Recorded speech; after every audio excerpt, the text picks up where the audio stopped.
Allahumma salli wa sallim ala hadzal nabiyil karim sayyidina wa maulana Muhammadin wa ala alihi wa sahbihi ajma'in. Amma ba'du. Qala Allah Ta'ala fi kitabihil aziz,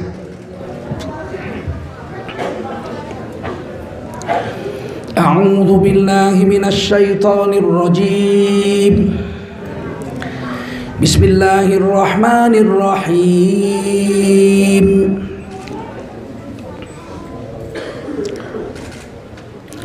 Ma kana Muhammadun aba ahadim min rijalikum walakin Rasulallahi wa khataman nabiyyin wa kana Allahu bikulli syai'in alima. Ya ayyuhalladzina amanu dzkurullaha dzikran katsira wasabbihuhu bukratan wa asila. Qala Rasulullah sallallahu alaihi wasallam, man kharaja min baitihi fi talabil ilmi fahuwa fi sabilillahi hatta yarji. Baginda Rasul bersabda, siapa keluar dari rumahnya untuk mendapatkan ilmu, orang itu adalah orang yang berjihad fisabilillah sampai dia kembali ke rumahnya. Mudah-mudahan kita semua mendapatkan pahala jihad dari Allah Subhanahu wa taala. Amin. Shadaqallahul azim wa sadaqa rasuluhun nabiyul karim wa nahnu ala dzalika minasyahidin wasyakirin walhamdulillahi rabbil alamin.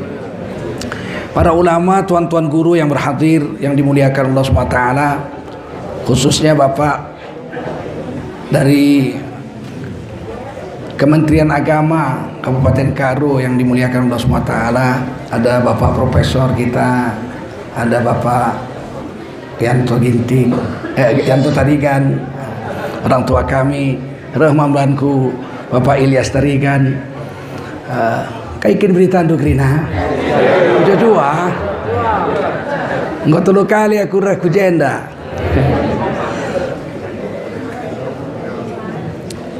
Masjid nanggo mejilikal.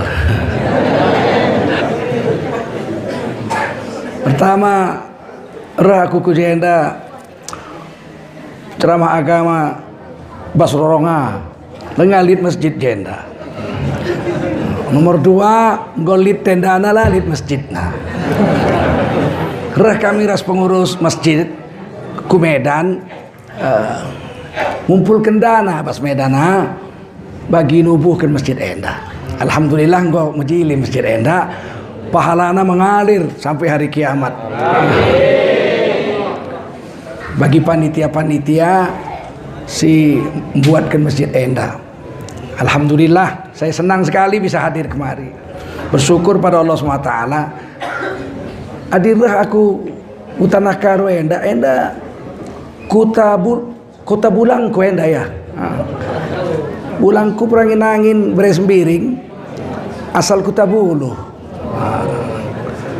Lawas ku Medan masuk istana enggak jadi tengku.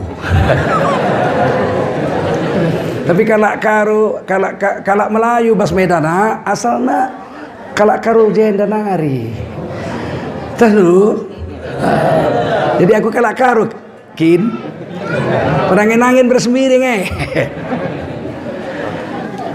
Dua adik saya perempuan nikah dengan orang Karo juga. Sada marga Sinolingga, sada nari marga Tarigan. Jadi biasalah, nggak lupalah kacang dengan kulitnya ya nggak. Masih dilarang juga makan kerbau putih.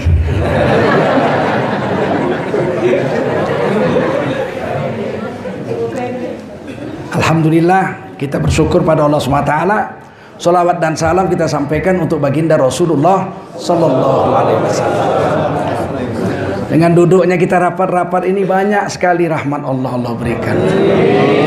Baginda Rasulullah SAW bersabda, la yaqaudu qaumun yadhkuruna Allah illa haffathumul malaikah.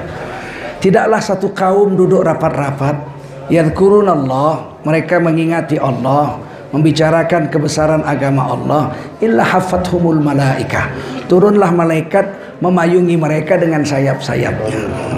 Malaikat panggil memanggil sesama mereka, ya rekam ku jenda ya, rekam ku jenda ya, enda melala kelkala Islame, kundul jenda berzikir ku Allah Subhanahu wa taala.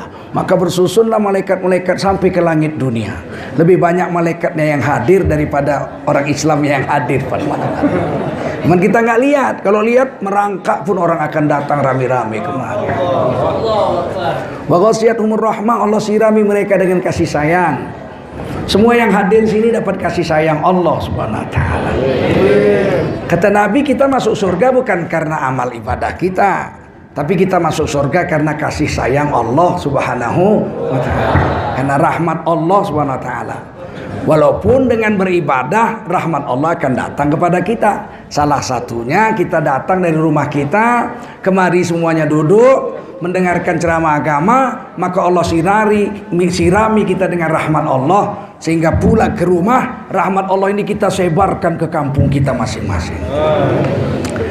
Wa nazalat alaihimus sakinah, yang ketiga diberikan Allah ketenangan jiwa. Ada perasaan tenang tentram dalam hati. Imam Nawawi rahimahullah ta'ala menjelaskan, sakinah itu unzilat minas sama'i ma'al malaikah. Sakinah itu adalah ketenangan jiwa yang turun dari langit. Waktu sakinah itu turun, ikut malaikat turun di dalamnya. Jadi kalau kita baca Quran, ada perasaan nikmat, tenang, tentram, itu sakinah. Ada malaikat ikut turun. Kalau kita zikir, subhanallah, subhanallah, subhanallah, ada perasaan tenang, itu ada malaikat turun, maka itu disebut sakinah, ketenangan jiwa. Kita lagi sholat malam tahajud, bercucuran air mata, kita ngadu semua persoalan kita kepada Allah. Maka kemudian selesai itu kita duduk, kita buka baju kita, kita gulung sajadah, kita mau tidur lagi, perasaan tenang, plong, semua persoalan sudah kita adukan, rasanya bebas dari beban. Itu sakinah dari Allah SWT. Maka orang Islam itu kalau banyak dapat sakinah, wajahnya berseri-seri, bercahaya. Tidak ada persoalan hidup baginya yang sulit, sebab Allah SWT menyelesaikan seluruh kesulitan hidupnya dengan ketenangan yang Allah berikan kepadanya. Yang keempat, wa dzakarahumullahu fiman indahu, nama mereka yang duduk rapat-rapat berzikir, cerita agama, membesarkan agama Allah, itu terkenal di langit, disebut-sebut oleh malaikat di langit. Mungkin dia di dunia tidak terkenal, tinggal di pinggir hutan, sendirian, sebatang kara, nggak punya istri, nggak punya anak, mati sendirian, nggak ada yang nguburkan jenazahnya, karena dia tidak dikenal di dunia. Tapi kalau dia sering datang dalam majelis zikir, sering datang dalam majelis taklim, begitu dia wafat, seluruh malaikat di langit memohonkan ampunan dan kemuliaan untuknya.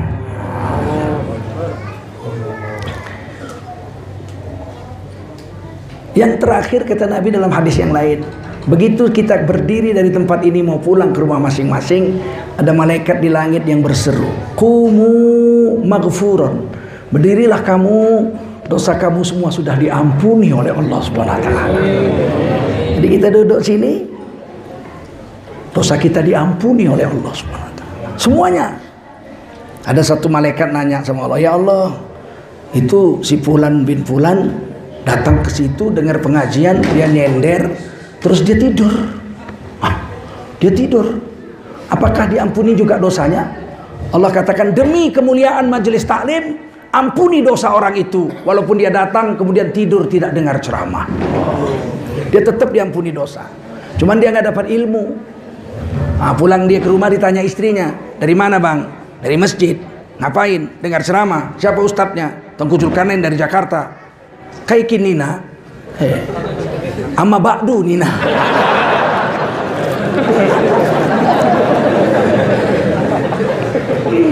Rupanya amma ba'du terus dia tidur.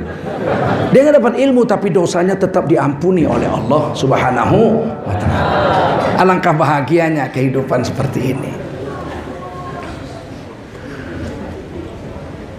Dan yang paling hebat, kita sudah punya masjid. Ini masjid ini baitun min buyutillah. Kata Rasulullah, masjid ini salah satu rumah dari rumah-rumah Allah. Tentu tidak boleh diartikan rumah Allah di sini Allah tinggal. Rumah Allah bukan Allah tinggal di sini.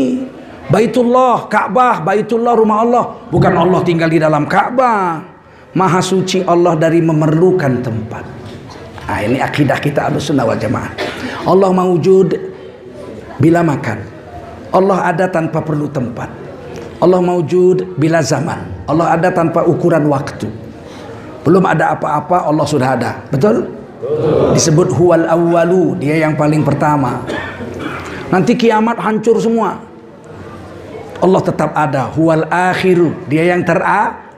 Az-zahiru wal batinu, Allah tuh ada, tapi Allah juga batin, tidak bisa dipagar dengan tempat.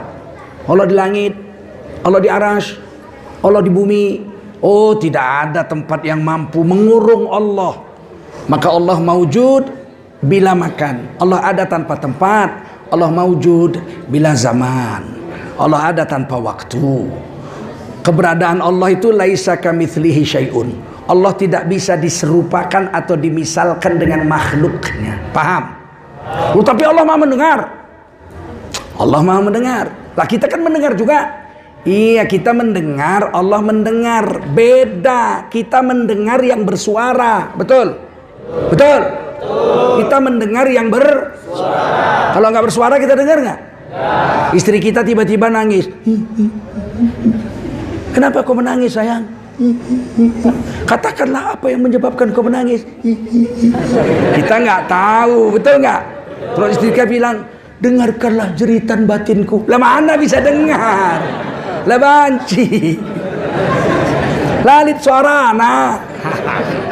Bagaimana mau mendengarkan sesuatu yang tidak bersuara? Kita tidak mampu, betul? Allah mampu. Malaikat nggak mampu mendengar yang tidak bersuara. Kalau ada, kata Nabi, orang duduk malam-malam habis tahajud, dia berzikir, kemudian dia berdoa, tidak bunyi. Dia berdoa, air matanya bercucuran. Malaikat selangit geger. Ya Allah, ini ngapain sih ini orang? Ngandung. Lalit suara anak. Kalau dia bersuara, kami akan aminkan doanya. Tapi dia cuma nangis aja, nggak bersuara. Gimana? Udah 2 jam nangis terus ini. Apa maunya? Berikan ya Allah. Berikan ya Allah. Berikan apa maunya. Malaikat pun rusuh, satu langit geger. Allah bisa mendengar jeritan batin. Rupanya apa yang dia tangiskan 2 jam. Udah umur 40 belum kawin-kawin juga, ya Allah.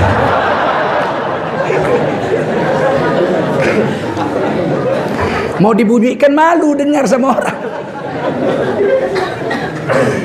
Allah mendengar yang tidak bersuara. Allah mendengar jeritan batinmu. Wa a'lamu ma tubdun wa ma kuntum taktumun. Allah tahu apa yang kau ucapkan, tapi Allah juga tahu apa yang tergores dalam hatimu. Dulu tahun 60-an ada penyanyi Aceh yang pindah ke Malaysia, namanya P. Ramli. Putih Ramli, P. Ramli. Saking hebatnya main film, buat lagu, ngarang lagu, sampai digelar Tan Sri. Tan Sri itu di atas Datuk. Jadi kalau gelar orang kehormatan di Malaysia Datuk, lebih tinggi dari Datuk Tan Sri. Itu dikasih oleh raja. Kalau Tengku nggak dikasih, itu dari bapaknya. Kalau bapaknya Tengku, anaknya Tengku. Paham? Kalau bapaknya sembiring, anaknya sembiring. Biarpun putih sembiring juga. Jadi dia ngarang lagu, jeritan batin. Dia kepingin jeritan batin itu didengar oleh orang yang disayanginya. Mana dengar? Akhirnya dia lagunya aja judulnya jeritan batin, tapi dibunyikan sama dia. Dengar, oh jeritan batinku. Orang diomongin dia dengar. Yang bisa mendengar jeritan batin hanya Allah. Betul? Malaikat pun tidak. Yang bisa melihat goresan hati, Allah Maha melihat. Kita juga bisa melihat, tapi kita bisa melihat benda yang konkret, yang bisa dilihat. Betul? Kalau benda gaib kita nggak bisa lihat. Kalau benda yang gaib kita nggak bisa lihat. Misalnya apa? Kentut. Ada yang bisa lihat kentut? Ada nggak kentut? Bisa lihat? Siapa yang pernah lihat kentut? Nggak ada. Jadi kita itu bisa melihat yang berbentuk, betul nggak? Bisa mendengar yang bersuara, betul? Allah maha mendengar, Allah bisa mendengar yang tidak berbunyi. Dan Allah maha melihat, Allah bisa melihat apa yang tidak berbentuk. Kamu berdoa dalam hati. Hatinya mengatakan, ya Allah, buatlah salah satu dari gadis-gadis di Karuni jatuh cinta sama aku. Nggak bunyi, Allah dengar apa nggak? Makanya Allah tuh maha mendengar lagi maha melihat. Cara Allah melihat, kekuasaan Allah mendengar tidak sama dengan cara makhluk dan kuasa makhluk mendengar. Kita melihat terbatas, kita mendengar terbatas. Allah tidak. Sampai sini paham? Oh, betapa hebatnya Allah. Jadi jangan banding-bandingkan Allah sama kita. Kita itu makhluk, Allah itu khalik. Kita ini diciptakan Allah. Allah tidak diciptakan, Allah menciptakan makhluknya. Paham? Jangan ditanya lagi, kamu siapa yang menciptakan? Allah. Allah siapa yang menciptakan? Loh. Allah tuh sang maha pencipta, paham? Kok ditanya siapa yang menciptakan? Allah. Pencipta kok ditanya siapa yang nyipta? Oke? Nah, Allah katakan ini rumah Allah. Nabi bilang ini masjid Baitullah, rumah Allah. Jadi kalau rumah Allah, Allah di sini? Tidak. Terus kenapa disebut rumah Allah? Kata ulama, rumah Allah maksudnya rumah yang penuh dengan rahmat Allah. Harus ditakwil. Rumah yang penuh dengan rahmat Allah. Mana buktinya? Masjid itu rumah yang penuh dengan rahmat Allah. Rasul menceritakannya dalam hadis sahih. Kalau kamu masuk masjid, langkahkan kaki kanan. Bacalah doa, Allahumma iftahli, ikut semua, Allahumma iftahli abwaba rahmatik. Nah, itu artinya ya Allah, bukakan olehmu untukku pintu-pintu rahmatmu. Pintunya banyak, abwab.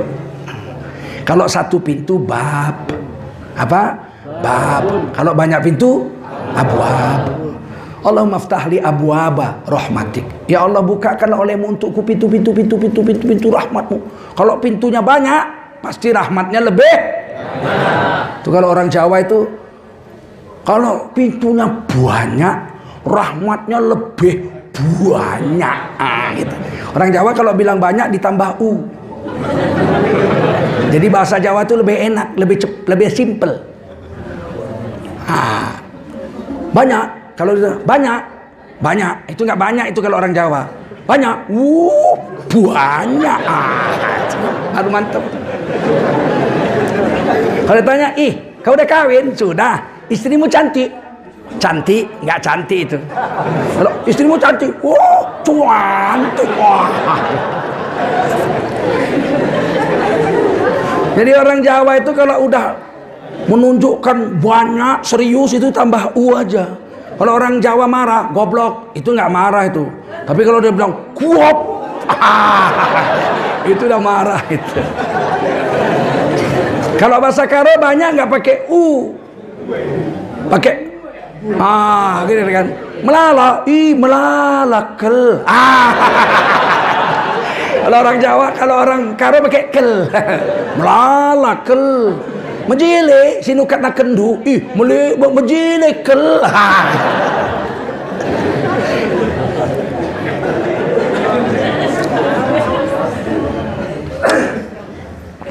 Masuk masjid dapat rahmat Allah.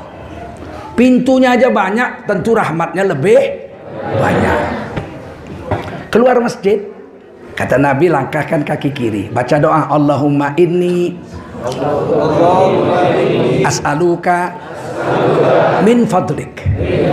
Itu artinya, ya Allah, sesungguhnya aku minta rezeki darimu. Jadi fadlun artinya rezeki. Kalau kita lihat surah Jumu'ah, fa idza qudiyatis shalah fantashiru fil ard wabtaghu min fadlillah. Jika kamu telah selesai sholat berjemaah, keluarlah kamu dari masjid itu bertebaran di muka bumi, carilah rezeki dari Tuhanmu. Masuk masjid dapat rahmat, keluar masjid dapat rezeki. Masuk masjid dapat rahmat, keluar masjid dapat rezeki. Masuk masjid dapat rahmat, keluar masjid dapat rezeki. Hadis Adawari 5 kali, reh ke masjid, rahmatna 5 kali, rezekinya 5 kali. Ada sada tahun 2.600. Makanya orang yang rajin ke masjid berubah nasibnya. Kalau kita tanya, saya ini kok miskin lama sekali Ustaz, udah 5 tahun. Katanya Allah membagi-bagi rezeki. Mana buktinya saya tetap miskin? Allah sudah bagi, cuman lalit kam bas masjid. Rezeki itu dibagi di masjid. Waktu dibagi kau nggak ada.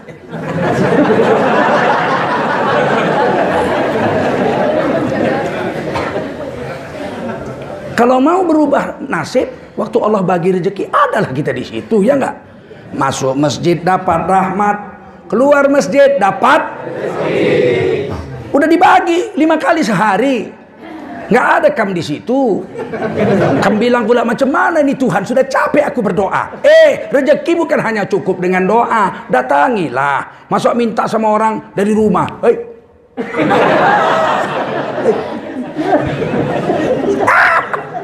siapa yang mau ngantar ke situ? Datangilah yang Sang Maha Pemberi rezeki itu. Di mana? Di pintu masjid. Waktu kapan? Waktu kita mau pulang. Mau masuk, kasih sayang. Dosa sebanyak apapun diampuni. Mau pulang, barulah dikasih rezeki. Kalau kita datang ke rumah kakek kita datang ke rumahnya, Assalamualaikum pulang, kaikin berita dulu pulang, cium tangannya, urut-urut bahunya, ya enggak? Sakit pulang. Orang tua sakit lah, urut-urut. Pulang kan dikasih duit. Kalau enggak pelit pulang. Betul? Kalau kita mau dapat uang dari bulang nggak pernah datang, bagaimana? Bulang, katanya bulang tiap hari bagi rezeki, bagi duit. Iya, tiap hari aku bagi rezeki. Kok aku nggak dapat? Ya nggak pernah kamu ke rumahku. Mana dapat? Paham? Nah, jadi jangan salahkan Tuhan. Sudah lelah aku berdoa, namun rezeki tak datang juga. Kemana engkau ya Allah? Jangan tanya kemana engkau, kamu yang kemana? Kemana saja kamu? Ini kesalahan kita. Oleh karena itu orang Islam kalau mau berubah nasib, ya kita harus berubah kebiasaan. Coba 1 tahun ini kita setiap dengar azan datang ke masjid 5 kali sehari. Lihat 1 tahun nanti berubah nggak nasib kita? Insya Allah. Innallaha la yukhliful mi'ad. Allah itu dia tak pernah ingkar janji. Kalau Allah udah bilang begitu itu. Tak pernah Allah ingkar janji. Yang selalu ingkar janji kan kita, betul nggak? Walaupun aku harus menyeberangi lautan api, engkau akan kukejar wahai sayangku. Gombal. Kenapa dia berani bersumpah begitu? Karena nggak ada lautan api itu, nggak ada. Semua lautan air, betul nggak? Kalau Allah tidak pernah ingkar janji. Jika kau datang ke masjid dapat rahmat, pulang dari masjid dapat rezeki. Itu hadis, betul. Janji Rasul, betul. Janji Allah sama. Ya ayyuhalladzina amanu idza nudiya lis-salati min yaumil jumu'ah fas'au ila dzikrillah wa dzarul bai' dzalikum khairul lakum in kuntum ta'lamun. Hai kamu orang beriman, jika kau dengar panggilan azan salat Jumat, tinggalkan semua kerja duniamu. Di situ tinggalkan jual beli. Kenapa jual beli yang ditinggalkan? Kalau macul di sawah, nyangkol di ladang. Sedangkan jual beli aja ditinggal, apalagi nyangkol. Cari makan yang paling cepat kaya itu jual beli. Betul nggak? Kalau petani, ampun, ditanam kol. Orang mau dibeli dimakan pakai daging anjing. Ada nyanyinya kan? Ya murah lah, murah. Coba kalau kol dimakan pakai spaghetti di hotel bintang 5, mahal, betul nggak? Lah kita ini petani, yang beli pedagang kampung. Dibelinya dari kita kol 500 perak, dijualnya hotel bintang 5 50.000. Yang kaya pedagang, petani begitu-begitu saja. Makanya dibilang yang disuruh tinggalkan pekerjaan tuh pedagang. Sebab pedagang tuh cepat kaya. Satu cincin bisa 2 juta. Coba. Padahal dimakan pun nggak kenyang. Itulah hebatnya pedagang, betul nggak? Apalagi cincin yang dipakai ustadz. Oh, kelip-kelip warna. Tentulah pedagang yang kaya. Sejam pedagang bisa dapat 100.000, 200.000, sejuta, 2 juta. Petani sejam dapat apa? Oh, coba, petani sejam dapat apa? Pemulung sejam dapat apa? Tapi kalau pedagang 1 jam dia bisa dapat banyak. Kata Allah, tinggalkan jual beli. Dzalikum khairul lakum in kuntum ta'lamun. Meskipun kau tinggalkan sholat Jumat sejam, tutup warungmu, berkurang sepertinya dengan akalmu bahwa pemasukan uang masuk berkurang. Tapi dengan menutup warung, dengan menutup kedaimu, kamu pergi ke masjid, memenuhi panggilan azan, itu lebih baik jika kamu mengetahui apa yang ada di belakang itu.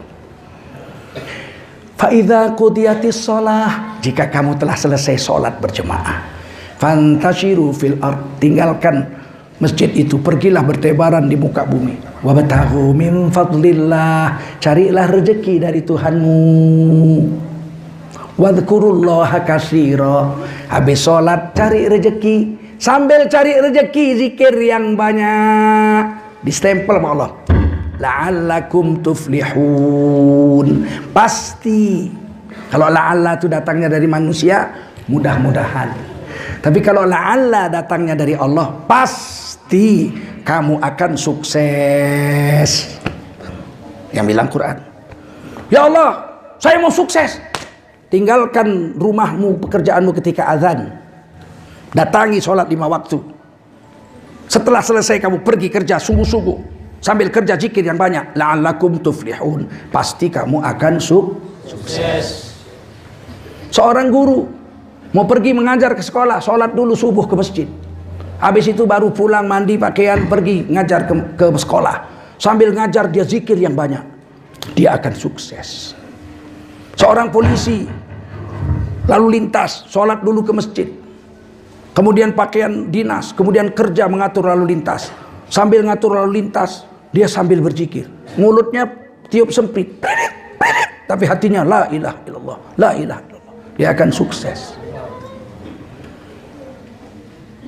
Seorang tentara sholat dulu ke masjid 5 waktu, subuh dia ke masjid, baru pakaian dinas, baru dia kerja ke kantornya. Sambil bekerja dia zikir, maka dia akan sukses.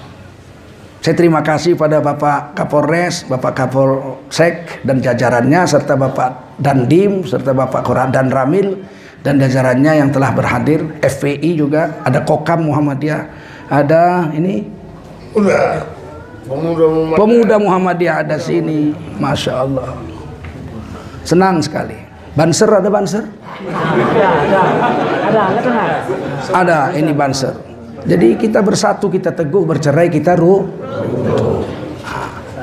Jadi kalau semua orang sebelum bekerja ke masjid dulu, baru kemudian dia kerja, sambil cari nafkah kerja, dia zikir yang banyak, udah distempel sama la'allakum tuflihun, pasti sukses. Kenapa zikir disuruh? Kenapa sambil kerja nggak amal ibadah yang lain? Karena satu-satunya amalan yang tidak merusak pekerjaan adalah zikir. Kalau sholat berhenti dulu, ya nggak? Nyetir mobil mau sholat berhenti, wudhu sholat berhenti dulu. Kalau zikir nggak perlu berhenti dan tidak merusak pekerjaan. Ada orang nyetir tiba-tiba mundur sendiri mobil, ini gara-gara zikir. Tidak mungkin, betul. Ada orang macul tiba-tiba paculnya nggak mau turun. Ini gara-gara zikir, nggak mungkin. Sambil naik sepeda kita bisa zikir, ya nggak? Subhanallah walhamdulillah wala ilaha illallah. Jadi mata kita pun bagus. Coba kalau nggak zikir, dayung, lihat perempuan, wih. Lihat perempuan lain, waduh. Lihat lagi, wih, wih. Tidak ada manfaat apa-apa. Betul? Betul. Quran sudah bilang, mau berubah nasib datang masjid. Hadis sudah mengatakan, mau berubah nasib datang ke masjid. Nah sekarang heran kita, orang Islam tuh kok banyak miskin. Tanah air kita ini ya Allah, orang Jawa menggelarnya berapa itu? Panjang. Panjangnya kalau naik kapal terbang dari Aceh ke Papua 8 jam. Itu sama dengan Medan ke Jeddah. Sama dengan Australia ke India, Andaman. Sama dengan dari Boston ke California. Panjangnya Indonesia itu. Lautnya 99.000 kilometer bentang lautnya. Nomor 2 terluas setelah Kanada. Dan laut kita asin karena laut kita di Katulistiwa, nggak campur-campur es. Laut Kanada campur-campur es, kurang asin. Laut kita asin. Jilat lahir laut pasti asin. Lebih asin dari keringatmu. Betul. Kus-plus orang Jawa menggelar negara kita ini panjang, punjung. Semua ada. Timah ada, boksit ada, nikel ada, emas ada, gas bumi ada, minyak bumi ada. Betul nggak? Minyak sawit ada, ya nggak? Semua ada. Semua ada. Punjung. Gemah ripah loh jinawi. Toto tentrem kertoraharjo. Itu orang Jawa bilang. Kalau Kus Plus mengatakan bukan lautan, hanya kolam susu. Ini Indonesia bukan lautan tapi kolam susu. Airnya bisa diminum. Apalagi air beras tagi, ya enggak? Air paret pun bisa diminum, ya. Dulu di Medan tahun 70-an, 60-an, air paret itu seperti air hujan, bisa diminum, bersih. Kami kalau cari kayu ke semak-semak, haus, itu bawa arit kan, bawa parang. Nah, arit itu dicari pohon pisang. Nah, di pelepah pisang yang bawahnya itu dibacok pakai arit itu. Cup. Begitu aritnya dicabut, keluar air. Cir, tinggal buka mulut. Dingin macam air kulkas. Itu kulkas alami, nggak perlu pakai listrik. Air yang ada di pelepah bukan lautan, hanya kolam susu. Airnya bisa diminum. Kail dan jala cukup menghidupimu. Bayangin, dulu orang kalau ke sawah itu bersihkan rumput, bawa pancing satu aja. Satu. Begitu setengah jam lagi zuhur, udah mau zuhur nih, cuci-cuci kaki, tangkap kodok. Banyak anak kodok dulu di sawah. Di sawah dulu banyak kodok, apalagi cebong, banyak di sawah. Tinggal ambil aja, tap, udah, taruh pancing. Nah, dicari lubang di pinggir-pinggir galangan sawah itu. Asal ada airnya, pancing, bunyi mulutnya. Tarik belut. Ambil lagi kodok tuh. Dapat belut. Asal ada airnya pasti ada belutnya. Asal ada lubang nggak ada airnya jangan pancing. Nanti dapat ular. Pengalaman. Satu kail anaknya 10 makan semua. Betul. 10 anaknya makan semua belut. Itu satu kail, satu pancing. Kalau 10 pancingnya mau masuk sawah dia tangkap kodok. Dah tancapkan sup 1, 2, 3, 4, 5, 6, 10 dia kerja. Setengah jam lagi mau zuhur dia cuci kaki dia cabut. Badau, lele, belut, betik, ya enggak? Ada semua, betul? Anaknya makan semua ikan yang baru, masih manis, harum. Dulu.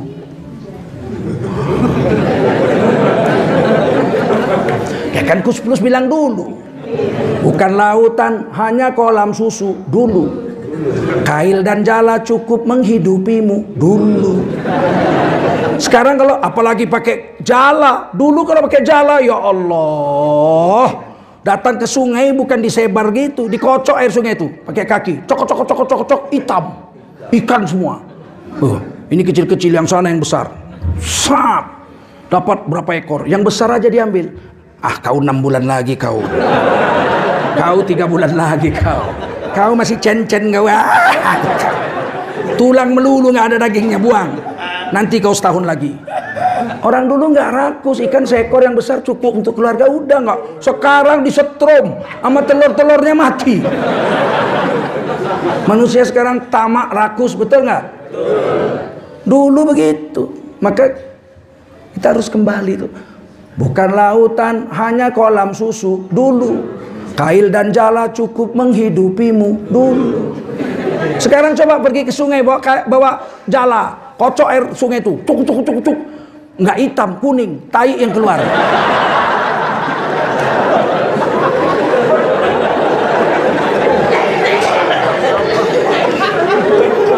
Sudah Allah cabut berkat, betul? Tiada badai, tiada topan kau temui dulu. Ikan dan udang menghampiri dirimu dulu. Orang bilang tanah kita tanah sorga dulu.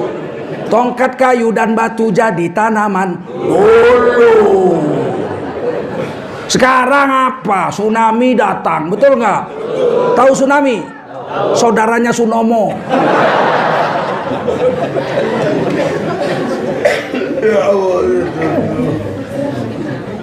Kenapa bisa terjadi seperti itu? Karena kita tidak seperti orang dulu. Kalau kita kembali seperti orang dulu, beres. Tahun 70-an saya pergi naik mobil PMG, Persatuan Motor Gunung. Dari Medan kemari itu, busnya itu dari kayu. Kayu busnya. Enak kita naik itu, bayarnya pun Rp5. Sampai sini jalan ke Gundaling, jalan kaki, jalan sampai. Pulang dari Gundaling supaya cepat turun dari bukit-bukit itu ya, nggak lewat ladang-ladang.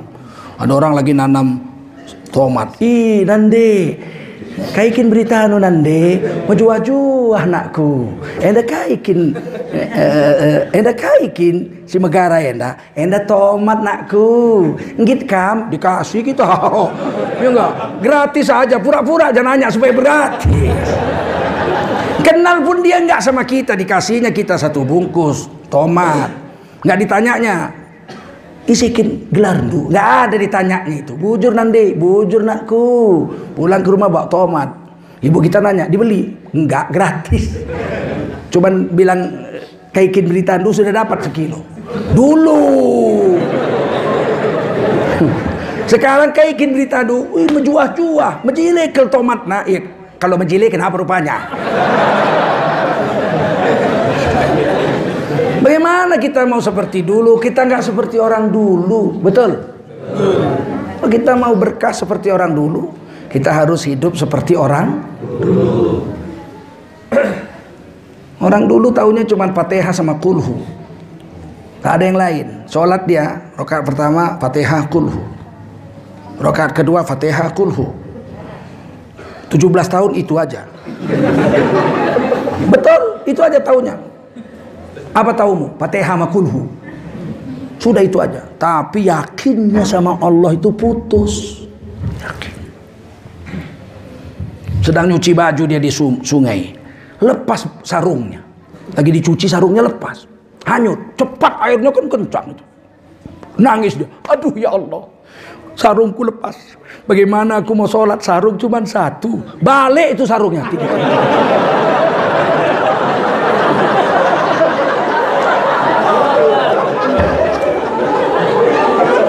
Diambilnya, wah, bujur Allah. Sudah pulang sarungku. Daud itu dia diam aja sampai rumah, pulang biasa aja, nggak diceritakannya. Tahu kamu apa itu sarung lepas?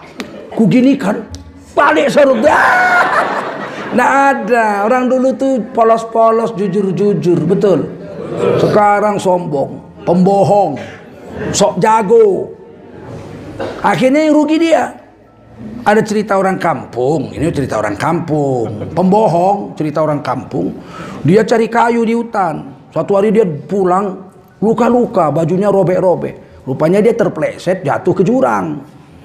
Robek-robek bajunya, terpincang-pincang dia sampai kampung. Ditanya orang kampung, ya, kenapa kau luka-luka begini, bajumu robek? Aku tadi jumpa harimau. Jumpa harimau. Jatuhnya dia ke tebing. Jumpa harimau. Oh, harimaunya Merekam aku, kusilat lah. Gak percuma aku guru silat. Kusilat, capek juga lah. Tapi lama-lama kalah harimau tuh. Walaupun robek-robek bajuku terbirit-birit, dia pergi. Kena tampar sama aku, jewer kupingnya. Hebat ya nggak? Udah berapa bulan kemudian luka-luka lagi, jatuh lagi, terpeleset. Bilang, "Uyuk, macam mana kau?" Ini mamaknya harimau yang dulu. Wah, bohong aja. Orang kampung cerita lah di warung kopi. Bukan main dia tuh. Di kampung kita yang berani ngelawan harimau cuman dia. Satu hari lagi ngobrol-ngobrol, datang harimau betul. Semua lari, dia pun lari juga. Ditutup kawan pintu. Kau silat, kau saja yang bisa menyilatnya. Kami nggak bisa. Terkenceng-kenceng. Ketahuan bohongnya ya. Nggak usah sok jago. Jujur saja, paham. Begitu yang diajarkan oleh nenek-nenek kita dulu. Maka kalau mau kembali seperti dulu. Dulu masjid kecil dari bambu. Tapi kalau sudah azan penuh anak-anak, orang tua datang pakai obor, ngaji di masjid. Ngajinya lagunya sama semua se-Indonesia. Alhamdulillahi Rabbil Alamin Ar-Rahmanir-Rahim Maliki Yaumiddin. Seluruh Indonesia begitu lagunya. Berarti orang awam. Tapi kalau ulama lagunya Hijaz. Bismillahirrahmanirrahim Alhamdulillahi Rabbil Alamin Ar-Rahmanir-Rahim. Ini orang alim ini. Walaupun masjidnya suraunya dari bambu, nggak ada listrik, cuman pakai obor, tapi anak-anak penuh ke masjid, orang-orang penuh ke masjid. Di mana-mana terdengar suara ngaji. Hidup kampung itu berkah, rakyatnya makmur, sejahtera. Begitu sudah kaya punya listrik, masjid nggak ada lagi datang. Subuh cuman 11 orang, imam sama muadzin sebelah-sebelahan.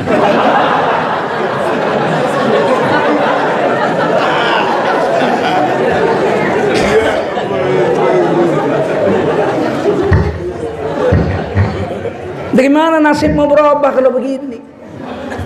Yang azan udah umur 80, napas 4 kali sambung. Hayya 'alas shalah.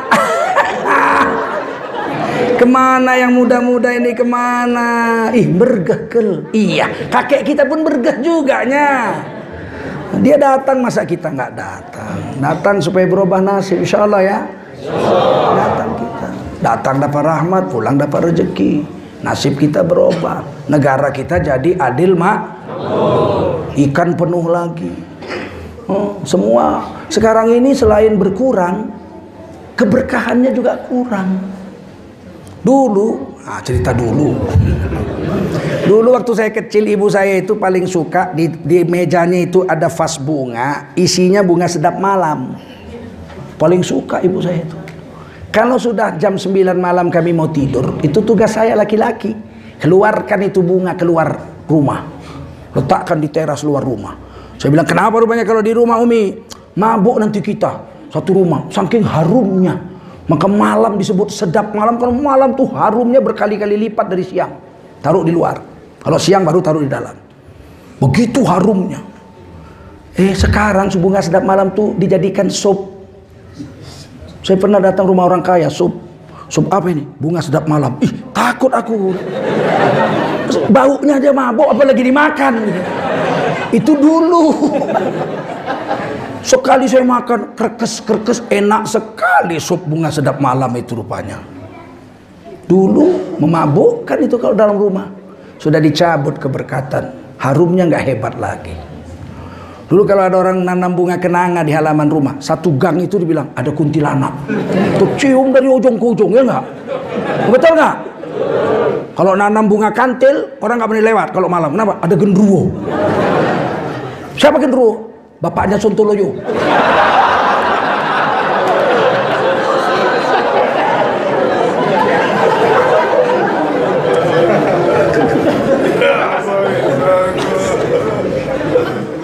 Dicabut berkat.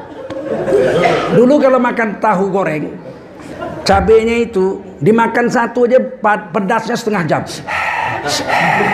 Kenapa sih kau makan cabai? Coba sekarang makan tahu goreng, 5 cabai rawitnya nggak terasa. Kenapa? Allah sudah cabut berkat.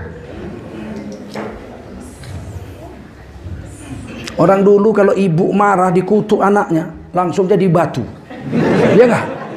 Anak durhaka waang, oh jadi paling kundang. Ya,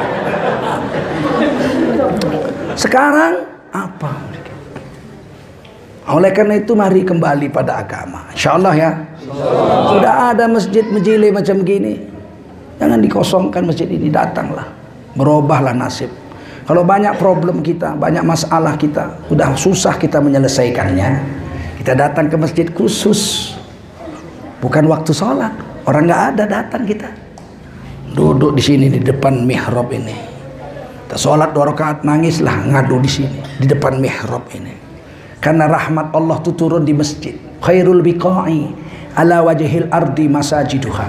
Tempat terbaik di atas dunia adalah masjid-masjidnya. Rahmat Allah itu turun di masjid. Yang nomor 1 kena imamnya, yang nomor 2 kena sop pertama sebelah kanan, baru sop pertama sebelah kiri, baru yang ketiga sop kedua sebelah kanan dapat rahmat, baru sop kedua sebelah kiri, baru yang ketiga sop ketiga sebelah kanan, baru sop ketiga sebelah kiri. Maka kata Nabi, khairus saf lirrijal awwaluha. Sop yang paling banyak pahalanya bagi laki-laki yang pertama, sop paling depan. Wa syarruha akhiruha. Yang paling kecil pahalanya yang paling belakang, yang paling kecil pahalanya.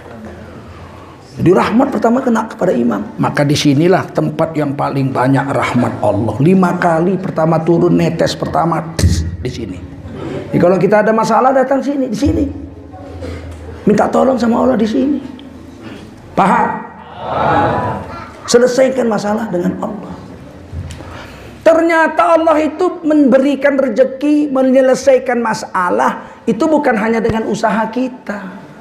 Usaha kita bisa berhasil dengan izin Allah. Kalau tidak berhasil, berarti Allah tidak izin. Fa idza azamta fatawakkal 'ala Allah. Jika kamu telah berusaha setengah mati, sungguh-sungguh, fatawakkal 'ala Allah, serahkan sama Allah. Kalau berhasil, alhamdulillah. Tidak berhasil, sabar. Itu usaha, bisa jadi dapat, bisa jadi tidak. Rezeki bisa datang dengan kerja, bisa. Tapi dengan izin Allah. Saya kerja nih, jadi supir. Satu bulan gaji saya 3 juta. Ya saya dapat rezeki, habis bulan dapat rezeki. Dengan kerja jadi supir. Bisa dapat, alhamdulillah. Apakah setelah saya jadi supir sebulan pasti dapat rezeki? Belum tentu. Tergantung Allah. Ada satu orang guru ngajar di sekolah besar, 10.000 muridnya. Dia guru olahraga, guru karate. 26 hari dia ngajar, Senin, Selasa, Rabu, Kamis, Jumat, Sabtu, Ahad libur. Habis bulan dia gajian 3 juta dikantongi. Badannya keker, pemain karate, dikantongi. Naik angkot, naik sudako kalau di Medan. Duduk, tertidur. Bangun-bangun sampai rumahnya dia turun, dicopet orang. Mana takut orang nyopet pemain karate kalau tidur. Kalau nggak tidur takut, tidur dicopet. Dia bilang sama istrinya, matilah kita nggak makan. Kenapa? Duit gaji dicopet orang. Pemain karate pun nangis. Habis uangnya hilang, istrinya pun nangis, seharian nangis, hari Minggu sampai matanya bengkak. Hari Senin datang ke sekolah, mata bengkak. Kepala sekolah heran, ya Pak Ginting ini guru karate kok bengkak matanya. Ngandung kam, diberu kam, lang. Aku bukan perempuan, aku nangis sedih kali Pak. 1 bulan aku kerja Pak kepala sekolah, gajiku dicopet orang, habis matilah aku gak makan 1 bulan ini. Apakah mati dia tidak makan? Tidak, Allah beri rezeki lewat jalan yang lain. Innallaha yarzuqu may yasha. Allah beri rezeki pada siapa Allah mau. Apa kata kepala sekolah? Dah tenang Pak Ginting. Ini hari Senin kita upacara dulu. Nanti insya Allah diselesaikan. Upacara bendera 10.000 muridnya. Kepala sekolah bicara, saudara-saudara, dewan guru dan anak murid sekalian. Hari ini guru olahraga kita Pak Ginting dapat musibah. Gajinya kemarin dicopet orang di Sudako. Sama pencopet kurang ajar itu. Maka mari kita bantu meringankan beban beliau. Nanti jam pertama akan datang kardus Tapi kardus kita beli, jangan minta sama KPU.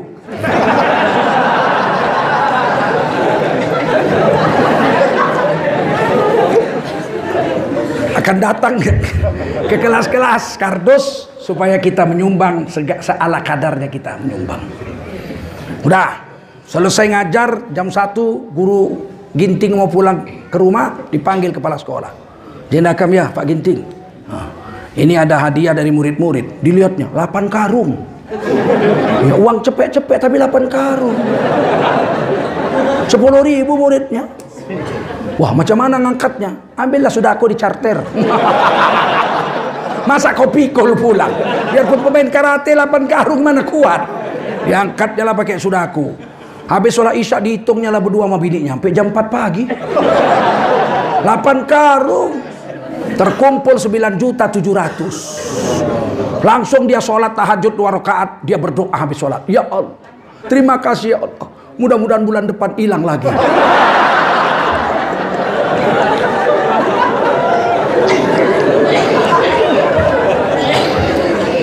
Ternyata rezeki bisa datang lewat kerja, tapi bisa tidak datang lewat kerja.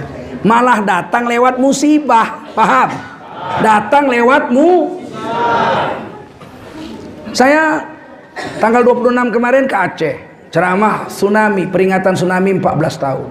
Ustaz Abdul Somad di Pasar Banda Aceh, saya di kapal terapung PLN itu, Pak Prabowo di Lampung, tempat yang hancur semua, nggak ada lagi bangunan yang tinggal kecuali sebuah masjid yang kubahnya hitam, yang badan masjidnya warna putih, satu-satunya bangunan itu. Saya ke Lampung tuh, sambil moto itu sambil nangis saya. Ya Allah, puluhan bahkan ribuan rumah hilang tanpa bekas, tapi rumahmu tetap gagah berdiri. Waktu moto itu saya nangis-nangis. Ya Allah. Nah, kita adakan peringatan tsunami. Ternyata 300.000 lebih orang Aceh wafat kena tsunami. Setelah beres semua dibersihkan, ternyata rezeki datang. Dibangun rumah oleh seluruh orang sedunia, Amerika, Indonesia semua nyumbang, ya enggak? Jadi rumah ratusan ribu rumah. Sedangkan yang punya sudah mati. Akhirnya tukang nasi goreng yang ada di Kabanjahe, yang ada di Medan asal punya KTP pulang. Saya orang Aceh, minta rumah satu.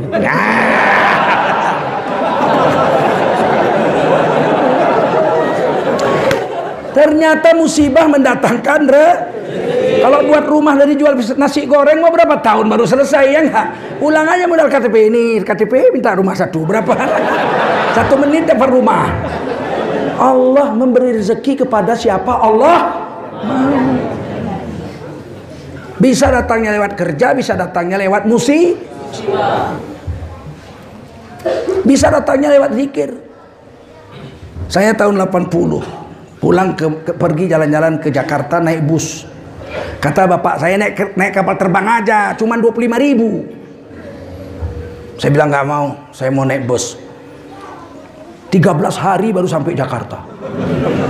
Jalan tanah, nyebrang rakit, ketemu gajah, itu senangnya namanya anak muda, ya enggak? Anak muda asal jangan jumpa singa, harimau lah. Kalau jumpa gajah senang aja kita, ya enggak? Jumpa kuntilanak pun nggak takut kita. Kalau cantik kita bawa pulang, ya kan? Ya Allah, sampai di Bukit Tinggi, dingin macam beras tagi. Bukit Tinggi, waktu itu Bukit Tinggi dingin sekali. Sholat subuh menggigil, saya pakai jaket itu. Kemudian duduk saya paling depan, saya duduk dekat pintu keluar dari depan, duduk paling depan. Orang ada yang jalan-jalan, ya foto belum ada, selfie belum ada waktu itu, selfie belum ada. Tiba-tiba penumpang sudah naik semua, ada orang zikir di belakang, masuk dari pintu belakang. Subhanallah walhamdulillah wala ilaha illallah wallahu akbar. Subhanallah walhamdulillah. Lagunya begitu, masih ingat saya sampai sekarang. Wala ilaha illallah wallahu akbar. Saya lihat rupanya orang buta, pakai tongkat gitu, orang buta. Subhanallah alhamdulillah wala ilaha illallah wallahu akbar. Subhanallah. Begitu dia turun, saya ikut turun. Ana dibuai ko Pak. Aiko lah ambo yang dado bang ndak dape melihat lagi ambo itu. Mengalih lah ambo cari duit lah udah nggak bisa lihat. Ana dicari katanya dado. Aiko lah dengan zikir ko dape juga duit. Saya tanya satu hari bisa dapat berapa? Oh tergantung rezeki, kadang 40.000, kadang 50.000. Waduh. Kalau 50.000 naik kapal terbang pulang balik Jakarta Medan, Bung. Satu hari cuman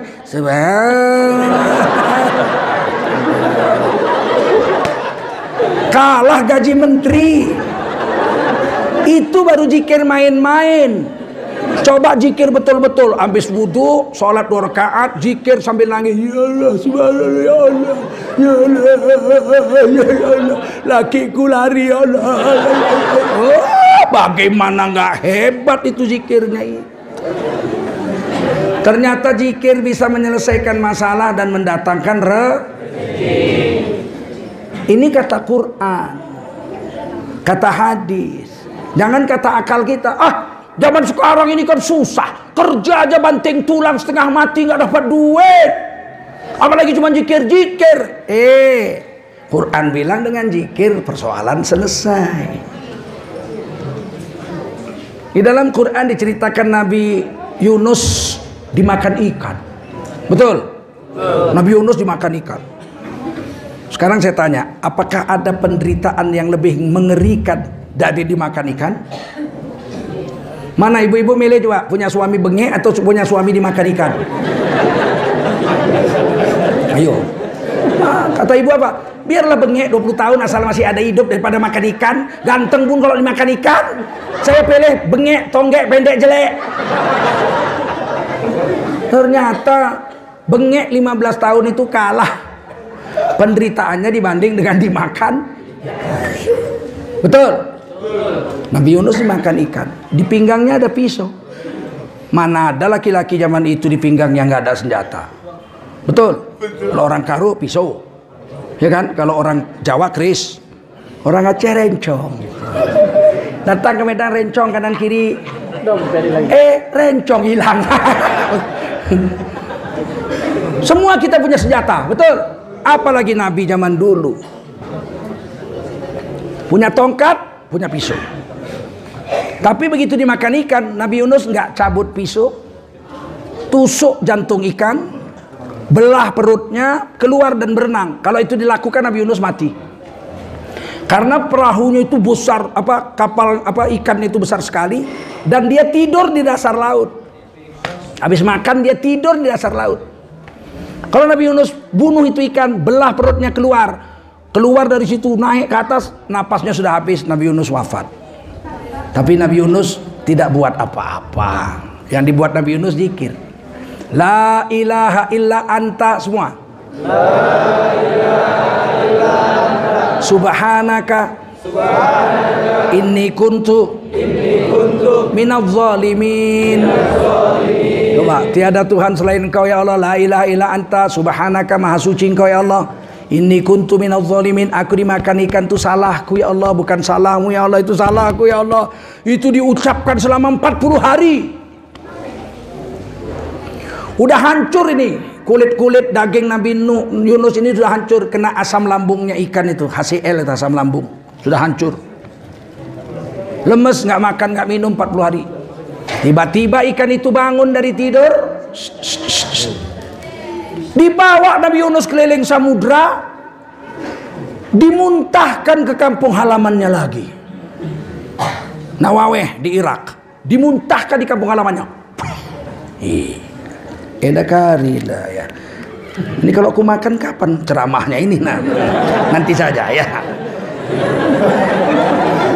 Ading go beres ceramah, beres edah ya. Sada sedikit ini 1, 5 pun habis. Oke. Dimuntahkan Nabi Yunus di kampung halamannya. Pak. Kemudian ikan pergi. Nabi Yunus tergeletak di pantai, di pasir. Tidak bisa duduk, saking lemasnya, 40 hari tidak makan, 40 hari tidak minum. Badannya sudah hancur kena asam lambung ikan, HCl, asam klorid. Tiba-tiba apa yang terjadi? Di atas bukit ada seekor kambing sedang menyusukan anaknya. Ditendang anaknya sama kambing itu. Be. Lari kambing itu turun ke pinggir laut. Dikangkangi Nabi Yunus sama kambing itu. Nabi Yunus tinggal isap aja itu susu itu. Ya Allah, mau duduk nggak bisa, mau jalan nggak bisa. Kambing yang datang dikangkangi. Be. Nabi Yunus dia, ada makanan. Diisap, selesai kenyang, kambingnya pergi. Makan rumput, dikasihnya minum anaknya. Berapa jam kemudian kambingnya turun, dikangkangi lagi. Masya Allah, sampai Nabi Yunus bisa duduk. Kulitnya tumbuh lagi yang bagus. Jadi orang kalau kulitnya rusak, obat yang paling mujarab menurut tafsir Al-Quran adalah susu kambing. Kalau bisa sedot langsung dari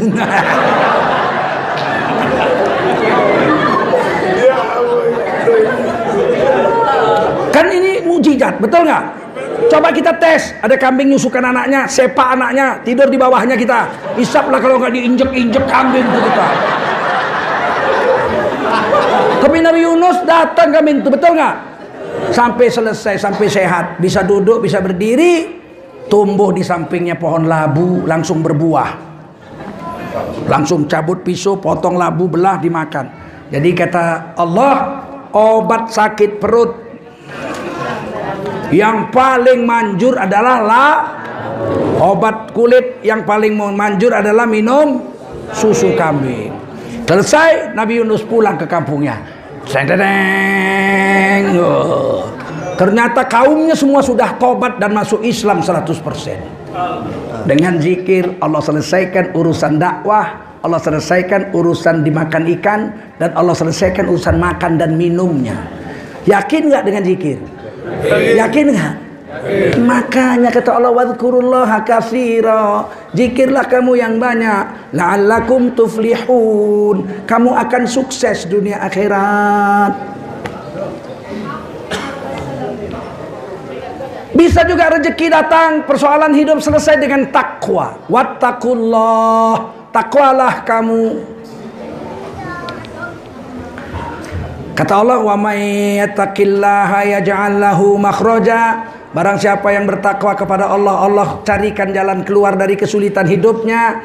Wa yarzuqhu min haitsu la yahtasib, dan sebagai bonusnya Allah berikan rezeki darinya tanpa dari jalan yang tidak disangka-sangka. Ini ayat satu hari seorang sahabat Nabi nggak ada duit. Pulang sholat zuhur dari masjid, panas terik, sampai rumah nanya sama istrinya, wahai istriku, ada makanan nggak? Kata istrinya, nggak ada bang. Duit ada nggak? Nggak ada. Yang cari duit kan abang. Saya kan tinggal terima bersih aja. Kata suaminya, yaudah saya minta sama yang maha kaya. Dia wudhu, dia pergi ke masjid, dia sholat 2 rakaat. Wasta'inu bisobri wassalah, minta tolonglah dengan sabar dan sholat. Sholat juga menyelesaikan kesulitan hidup. Sholat 2 rakaat, doa, nangis-nangis, pulang ke rumah. Udah ada makanan? Kata istrinya, belum. Balik lagi, sholat lagi. Balik lagi ke rumah. Udah, ya abang yang cari makan, bukan aku. Katanya abang yang nyari, kok nanyanya sama aku. Gitulah kira-kira. Balik, akhirnya suaminya ini pingsan di tengah jalan. Sadar dari pingsannya, dia sakit perut, dia pergi ke pinggir semak-semak, kalau di sinilah, sana di samping-samping bukit-bukit batu, dia buang air. Sedang buang air besar, tiba-tiba di depannya ada lubang. Keluar tikus, meletakkan sekeping uang emas. Wow, dulu kan uang cuma emas atau perak ya. Kalau nggak dinar, dirham. Kalau perak dirham, kalau emas dinar. Uang dinar 1 keping. Terus tikus itu masuk ke lubang. Keluar lagi 1 keping. Masuk lagi, keluar lagi 1 keping. Masuk lagi, keluar lagi 17 keping. Setelah 17 keping, tikus nggak keluar lagi. Dia pun istinja, dia bawa ini 17 keping uang emas, dia berlari-lari ke rumah Nabi. Bukan ke rumahnya. Dia ketuk pintu Nabi. Nabi bilang, siang-siang ngapain sih? Nanti minumnya, nanti minumnya nanti. Ya, minumnya nanti. Setelah selesai ceramah kita ada silaturahim. Maka dia tanya, ya Nabi, ada apa kamu siang-siang? Saya ini ada uang ya Nabi. Kata Allah, minta tolong dengan sholat dan sabar. Sudah kulakukan berkali-kali sampai aku pingsan. Singkat ceritanya, aku buang air besar. Datang tikus, antar 17 keping uang emas. 1000 dirham, 1000 dinar itu. Nih, saya mau tanya, halalkah uang ini ya Rasul? Tikus yang ngasih. Kata Rasul, ambillah uang ini kepadamu, beri makan anak istrimu. Ini Allah beri rezeki kepadamu dengan sebab ketakwaanmu. Wa may yattaqillaha yaj'al lahu makhraja wa yarzuqhu min haitsu la yahtasib. Siapa bertakwa pada Allah, Allah selesaikan kesulitan hidupnya, dan bonusnya Allah beri rezeki dari jalan yang tidak disangka-sangka. Tikus ngasih rezeki, dia bawa pulang, dia kasih makan anaknya, selesai sampai di situ. Coba kita buang air besar, tiba-tiba ada tikus bawa emas 17 keping, terus masuk nggak keluar lagi, pulang ke rumah ngambil sekop, entah masih adanya 7 keranjang lagi di dalam. Karena keyakinan kita sama makhluk, sama tikus. Langsung tikusnya diambil, panggil SCTP, tikus ajaib. Kalau sahabat Nabi radhiyallahu anhum, Allah ridho pada mereka. Mereka itu yakinnya hanya sama Allah. Maka kalau ada apa-apa, bertakwalah kepada Allah. Allah akan selesaikan kesulitan hidup kita. Siap? Siap. Rezeki datang bahkan lewat mati. Kematian mendatangkan rezeki. Tengok baiknya Allah. Pernah kejadian seorang kuli pekerja kasar PT Astra di Medan. Dia pegawai Astra terbaik se-Indonesia. Baru nikah 4 bulan, istrinya masih hamil muda. Dapat hadiah berangkat ke Jakarta naik kapal terbang Garuda. Sampai sana dapat hadiah, duit tak berapa. Pulang naik kapal terbang, ternyata tidak mendarat di Polonia, mendarat di Buah Nagar.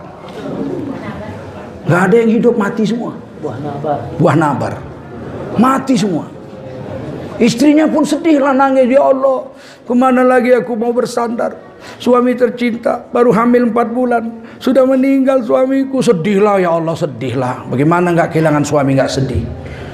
Kira-kira sebulan kemudian datanglah Direktur Utama PT Garuda Indonesia Airways cabang Medan, wali kota, bupati, camat datang semua. Asuransi jiwa datang. Kami berduka cita karena ibu salah satu suaminya penumpang Garuda. Ini hadiah dari Garuda, dari bupati, dari asuransi. Ya Allah, 1 lembar kertas saja. Begitu pergi dibuka 1,5 miliar. Wah, hilang nangisnya.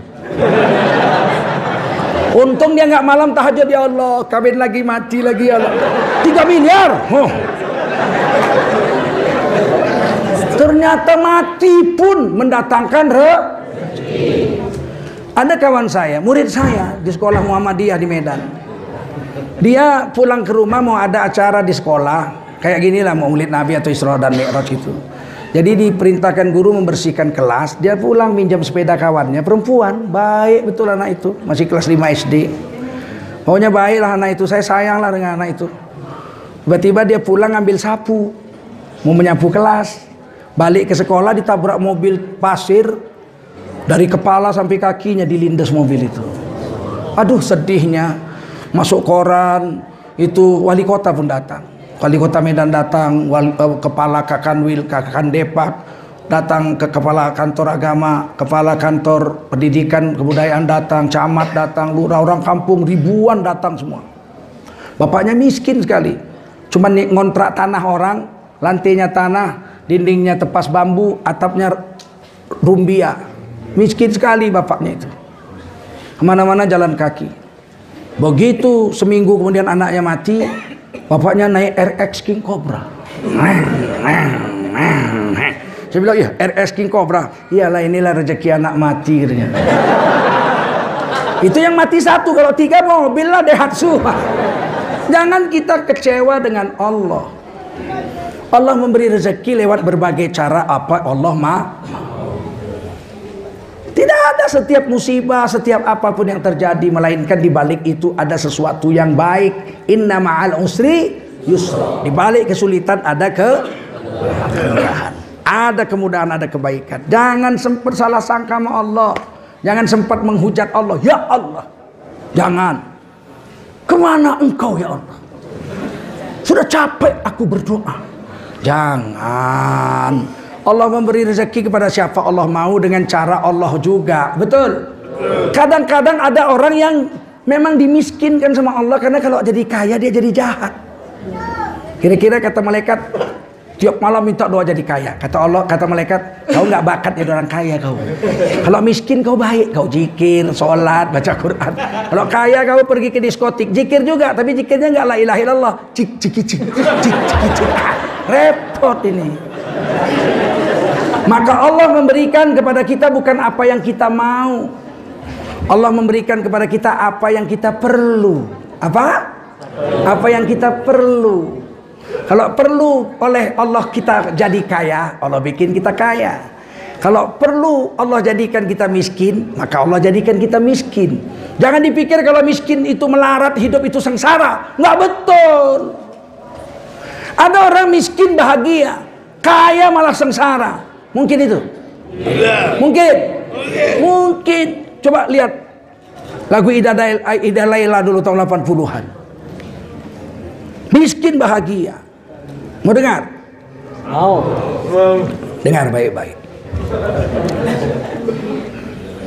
Tatkala ku ingat dirimu di saat pertama hidup sengsara, makan sepiring kita berdua,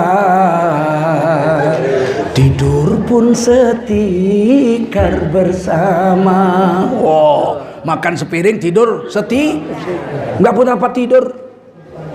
Betapa bahagianya mendampingi dirimu dalam suka duka, walaupun hujan basah berdua, demi cinta aku pun rela. Lihat itu, sengsara, melarat tapi bahagia. Tiba-tiba jadi tim sukses.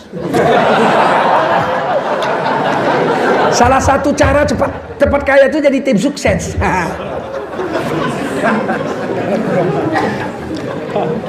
Wih, begitu jadi tim sukses, menang yang didukung, dapat borongan, mendadak berubah. Jadi direktur, duit banyak, naik mobil, punya sekretaris. Biasa Sabtu Minggu pulang bantu istri motong ubi, bikin sambal keripik ubi, dijual di SD Impres. Istrinya berkeringat, dielap.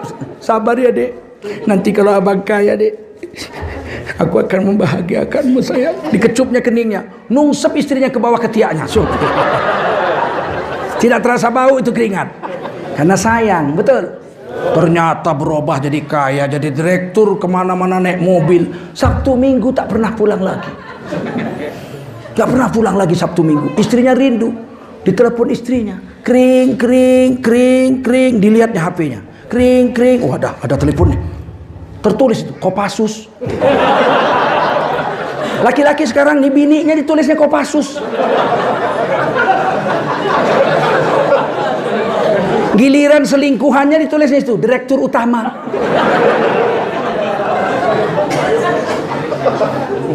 Dilihatnya, oh Kopassus. Diangkatnya, dia lagi bawa mobil Land Cruiser. Sekretaris di samping. Halo sayang, oh, sayang juga dia. Bang, kenapa nggak pernah pulang sih bang? Setiap Sabtu Minggu dulu kita buat keripik ubi. Dulu waktu susah. Ya kita kan, aku rindu bang, kita sama-sama lagi hari Minggu bersama-sama. Aku ini direktur. Aku ini sibuk tahu, cari makan tahu. Ini sekarang aku lagi turne tahu, turne. Kata istrinya, ya udahlah bang, hati-hati turnenya ya bang. Ya, dimatiin HP-nya. Selingkuhannya di sebelah nanya, turne itu apa sih bang? Turne itu turu kono, turu kene.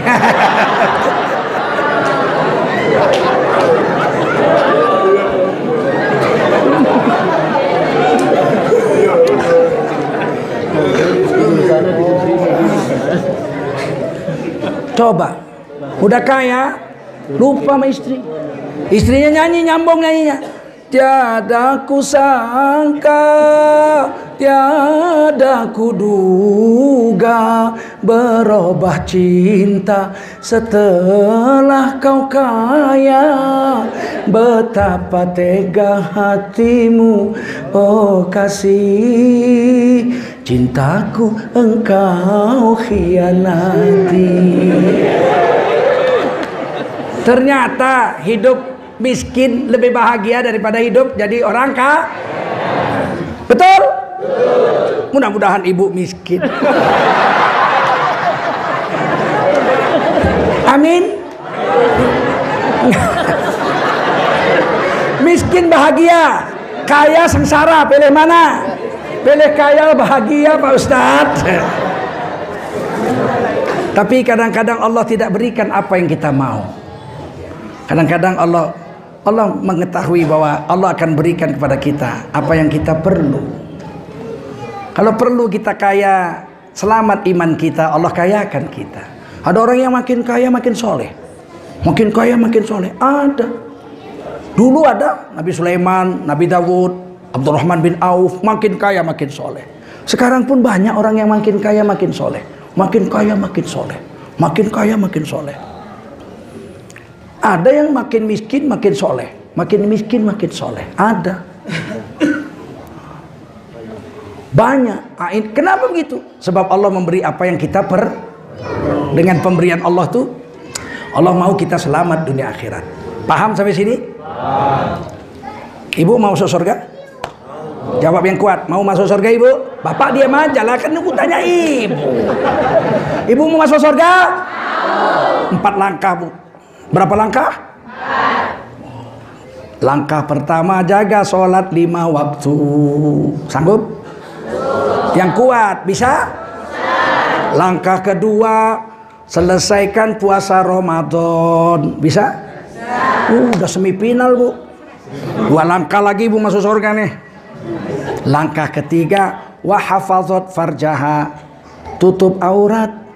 Jangan selingkuh sekalipun sampai mati. Bisa? Bisa.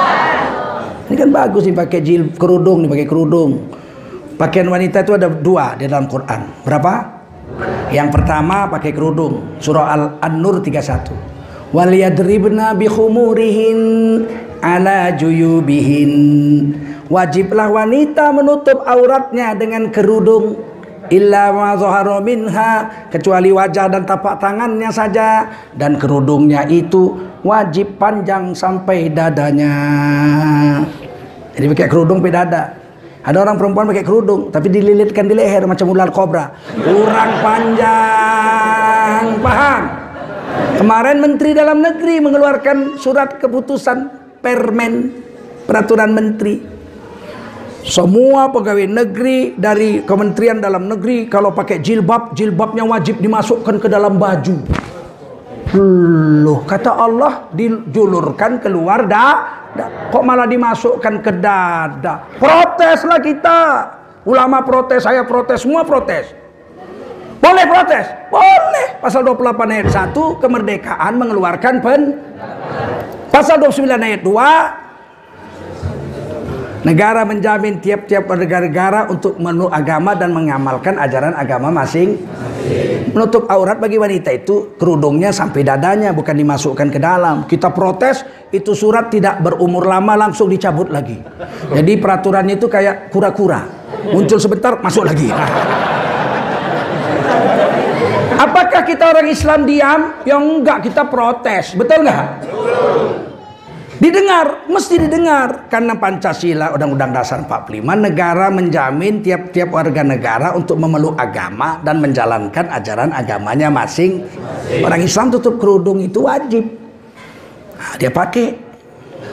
Alhamdulillah selamat. Indonesia ini kan negara Pancasila, Undang-Undang Dasar 45. Kalau melanggar Undang-Undang Dasar 45, melanggar Pancasila, kita boleh protes, betul nggak?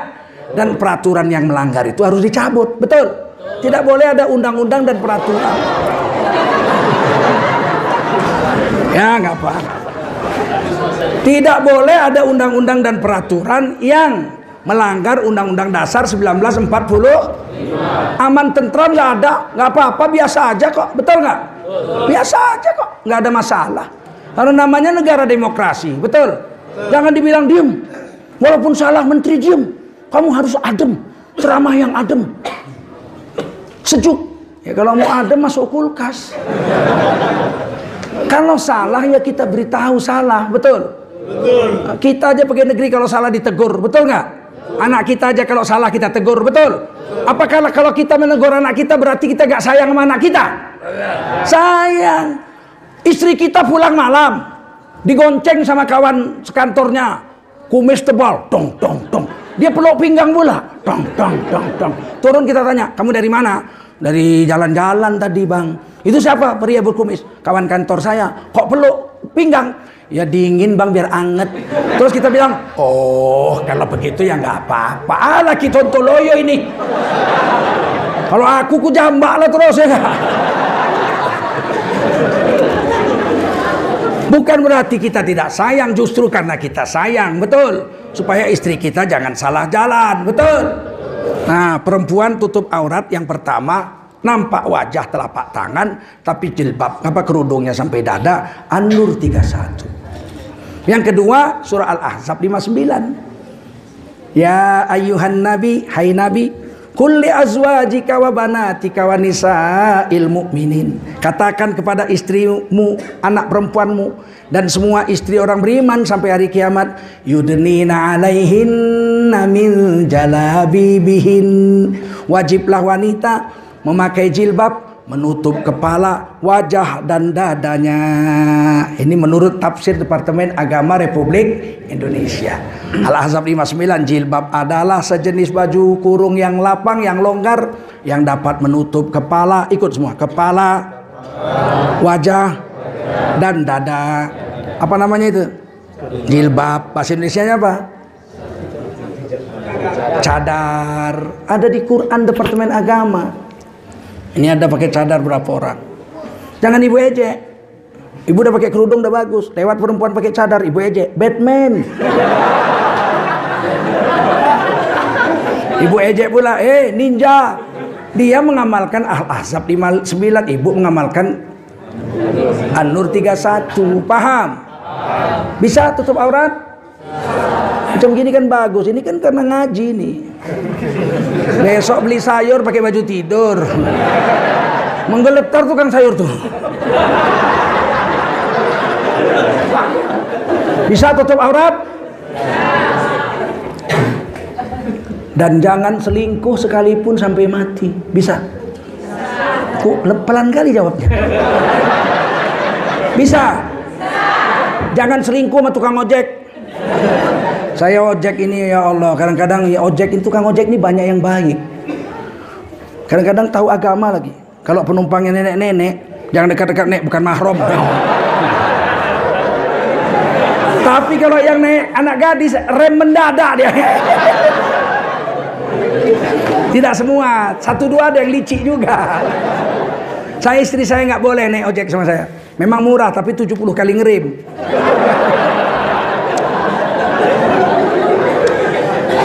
Mau masuk surga? Tutup aurat, jangan selingkuh. Jangan percaya mulut laki-laki, Bu. Ini laki-laki ini mulutnya penipu semua ini. Percayalah, Bu, pembohong semua ini. Kan sudah dibilang nenek kita, terang bulan terang dikali, buaya timbul kusangka mati. Jangan percaya mulut laki-laki, berani sumpah tapi takut mati. Pembohong semua ini. Yang jujur itu cuma suami ibu satu aja. Kalau mulut ustadz juga manusia. Sama saja. Ustadz pun kalau udah manis-manis. Adik, belum pernah abang melihat perempuan yang cantik seperti adik ini. Penipu kau biarpun ustadz. Perempuan ini kadang-kadang nggak ngerti. Suami ini pun nggak ngerti. Kasarnya bukan main sama istri. Pagi-pagi istrinya udah mandi pakai baju merah, dibentak sama lakinya. Pakai baju merah kau. Kampungan kau. Ditanduk lembu baru kau tahu. Di manalah ada lembu dalam rumah. Pokoknya mau bentak istrinya aja lah. Tapi begitu dia keluar rumah, lewat di depan rumahnya perempuan pakai baju merah. Marah dia. Enggak. Apa yang terjadi? Dia lihat pakai baju merah. Apa dia bilang? Cantiknya pakai baju merah. Penggemar monyong putih ya. Bininya kayak baju merah dibentaknya. Bini orang itulah laki-laki, jangan percaya. Pembohong semua. Percayalah satu laki-laki saja. Betul. Perempuan ini itulah udah tahu laki-laki di mata keranjang. Dia percaya juga sama laki-laki. Mau dia dikeranjangi laki-laki. Jangan percaya mulut laki-laki. Apalagi mulut artis. Kayaknya serius, bohong. Kalau artis itu kan seperti serius. Macam serius betul lah kata orang Medan. Bila kamu serius betul di sisiku, hati rasa rindu. Kayak betul kali padahal bininya 4. Ibu mau masuk surga? Jangan selingkuh, tutup aurat, bisa? Tinggal yang terakhir, yang keempat. Wa ata'at zaujaha, taat sama suami, tidak pernah melawan sekalipun sampai mati. Bisa?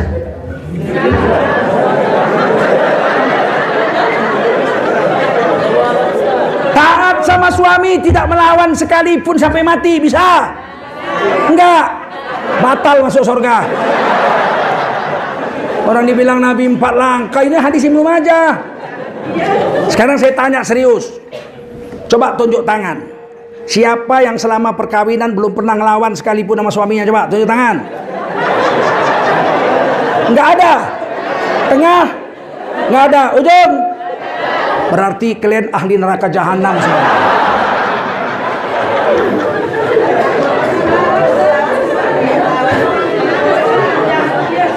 Jangan ngelawan suami. Apa? Jangan ngelawan. Bagaimana kalau suami saya pemabuk, suami saya penjudi, suami saya peminum tua? Apa nggak dilawan? Jangan lawan.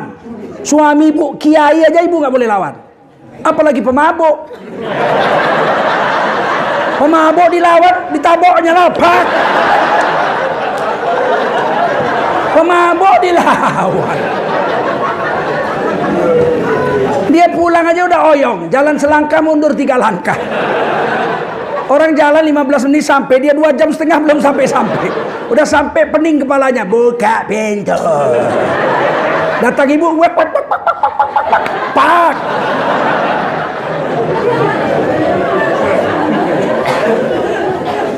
Paling ibu bisa nyanyi.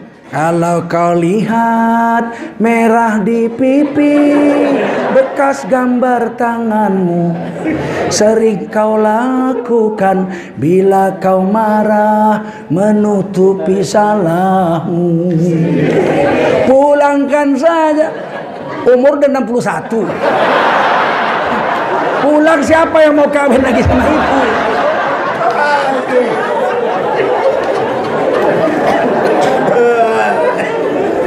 Jangan melawan. Dia pulang diam. Senjata perempuan itu diam. Itu yang paling hebat, senjata perempuan terhadap suaminya, diam. Suaminya pulang diam. Suaminya ke kamar mandi, diam. Siapkan makan malam. Siapkan makan malam. Udah makan, biar aja kita ngaji aja. Makan malam. Begitu makan malam, suaminya bilang, siapkan makan. Siapkan makan. Begitu disiapkan makan, suaminya bilang, kenapa dingin? Panaskan. Jangan jawab. Bagaimana nggak dingin? Hidung kucingnya dingin, sudah jam 1 malam. Apalagi nasi, pak. Panaskan. Duduk kau sini, duduk. Kawani aku makan, kawani. Makan kau, gak. Makan, gak. Makan kau, gak. Tadi sudah makan, gak. Makanlah kau, nanti sakit. Biar mati sekalian. Senjata perempuan itu yang pertama nangis, yang kedua, yang pertama diam, yang kedua nangis. Kalau udah nangis kalah suami. Shh, jangan nangis, kau udah jam 1 malam ini. Nanti dengar orang kampung. Ya! Senjata perempuan itu diam atau begitu selesai bab suaminya makan naik tempat tidur, ibu ambil air sembahyang, ambil wudhu, ambil sajadah, pakai mukena, pakai sarung, sholat, jangan jauh-jauh dekat tempat tidur suami itu. Allahu Akbar. Bismillahirrahmanirrahim. Allahu Akbar.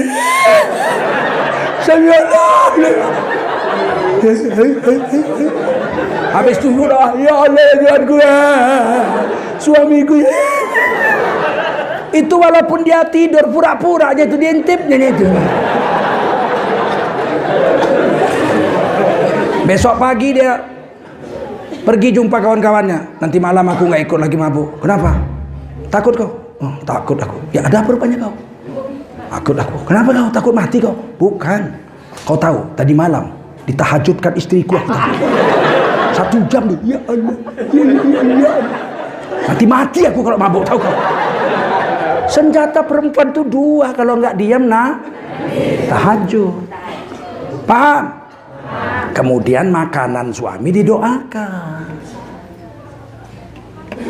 Ini hadis Bukhari Muslim. Kita masak, zikir, subhanallah, alhamdulillah, wala ilaha illallah, wallahu akbar, la ilaha illallah, la ilaha illallah, la ilaha illallah. Selesai masak sayur, matikan kompornya, jangan diturunkan. Dibacakan Fatihah. Ya Allah, suamiku itu hatinya bejat. Mabuk, suka nampar, banting piring lagi, nggak ada duitnya lagi, udah miskin, sok petentengan lagi. Obatilah hati suamiku tuh biar jadi soleh ya Allah dengan keberkatan Al-Fatihah. A'udzubillahi minasyaitonir rajim. Ghairil maghdubi alaihim waladdallin. Amin. Ludahkan ke sayur.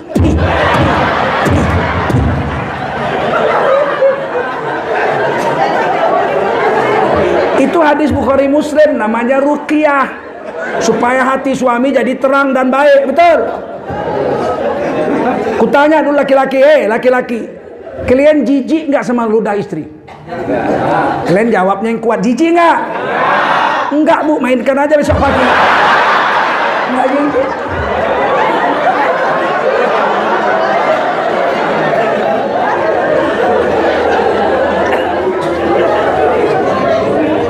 Empat jalan perempuan masuk surga.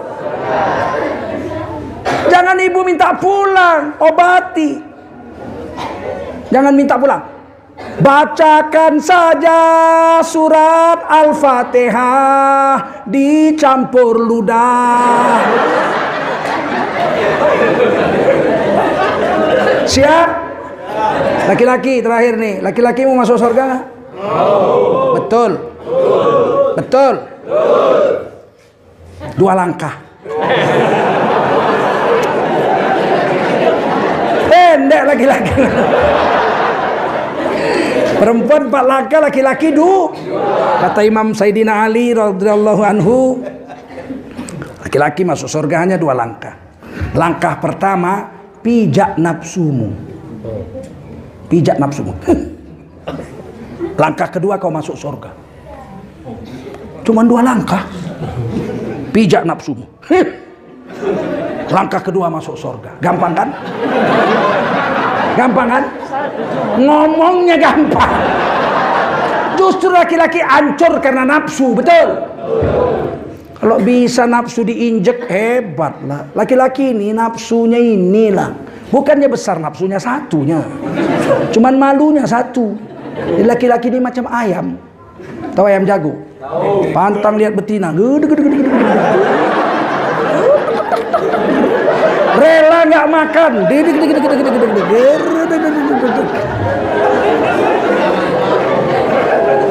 Inilah susahnya laki-laki.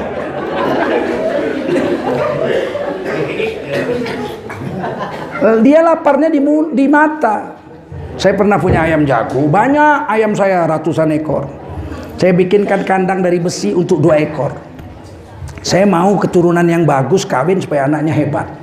Yang paling keker keturunan Siam, bulunya abu-abu, kokoknya garang. Garang. Saya kurung, dimandikan ayam itu, makan minumnya cukup. Betinanya saya cari yang paling cantik, bulunya kuning emas, cocoknya kuning, pipinya merah, kupingnya putih, kekeknya merdu.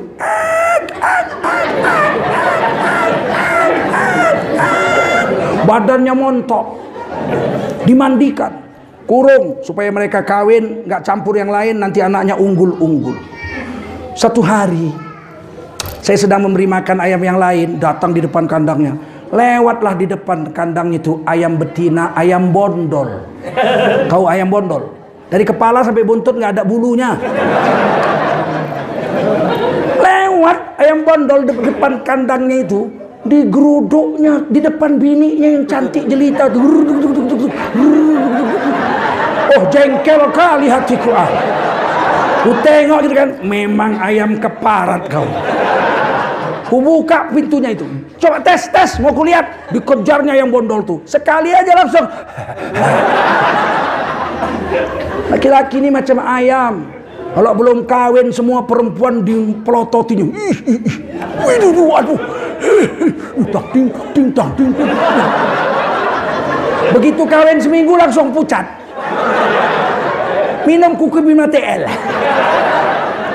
Kalian mau masuk surga nggak?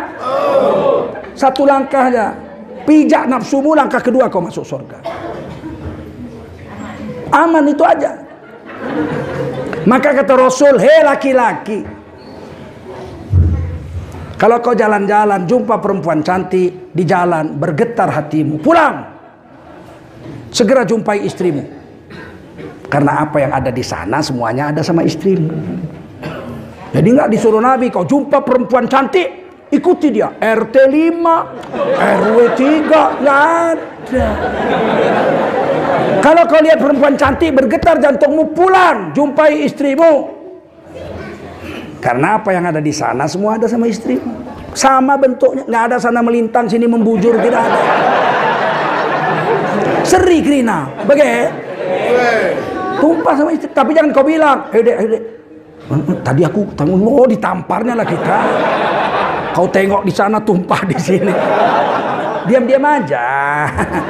Datang pulang, ya kenapa bang pulang? Cepat, permisi sama bos di kantor.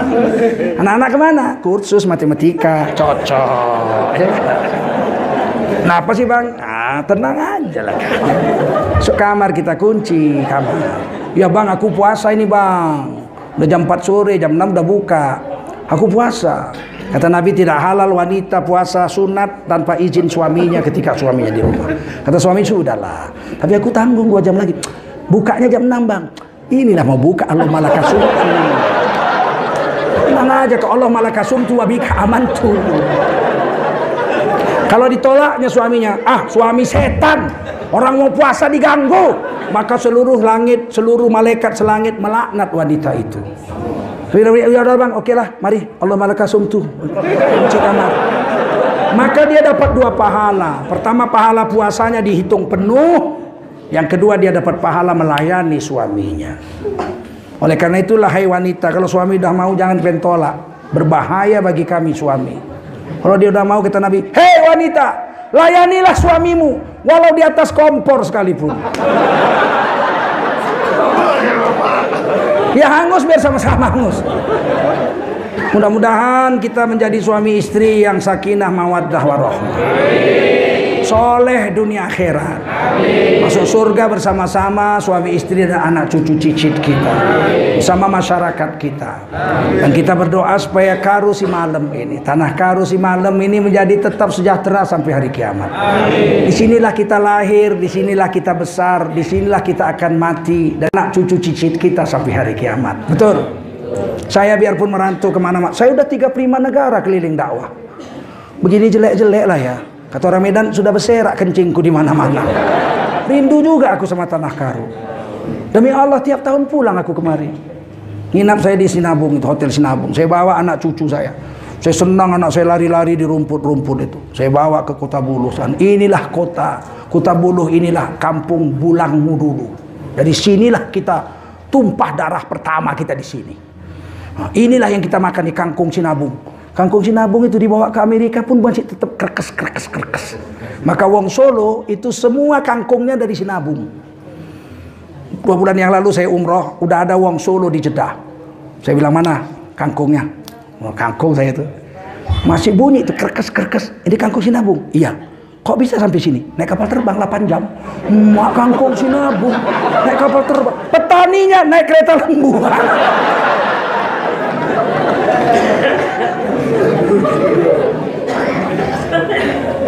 Ini Karosi Malam. Disinilah kita lahir, sinilah kita hidup, sinilah kita mati. Betul? Kita orang Indonesia. Ini negeri tanah air kita. Kalau kita berbeda pendapat, biasalah, suami istri aja berbeda pendapat, ya enggak? Kata istrinya besok masak ikan asin peda. Kata suaminya, mah hajablah aku makan ikan sepeda. Kenapa? Bengkak asam urat kumat. Biasalah kita berbeda, kadang-kadang bertengkar, tapi tidak menyebabkan kita saling benci, betul nggak? Kadang-kadang kita bilang, kamu ini marah sama istri, pesek kau. Nangis dia 2 hari. Minggu depan kita puji-puji, dia cantik kali kau.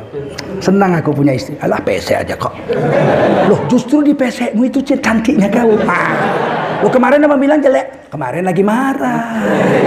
Biasalah, ya kan? Mau ngapain kita? Di sana tempat lahir beta, dibuai dibesarkan bunda, tempat terlindung di hari tua, sampai akhir menutup mata. Betul? Mudah-mudahan NKRI jaya terus sampai hari kiamat. Jadi NKRI yang baldatun thayyibatun warabbun ghafur, adil, makmur, sejahtera, yang dilimpahi rahmat oleh Allah Subhanahu wa taala.